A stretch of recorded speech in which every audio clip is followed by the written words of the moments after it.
কেটে দিব। হ্যাঁ, এই যে নখগুলো কেটে দিব, কিন্তু সে ভয় পাচ্ছে, এই জন্য আর কাটবো না, এমনি রাখবো তাকে।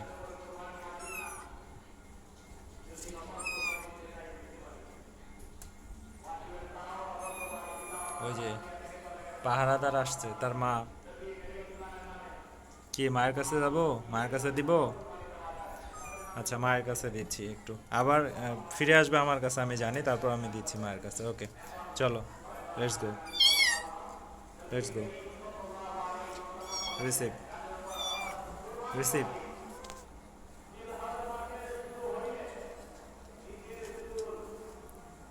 নাও।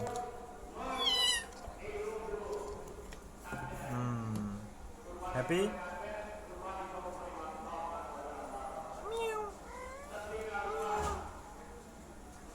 যাক, অনেক হ্যাপি।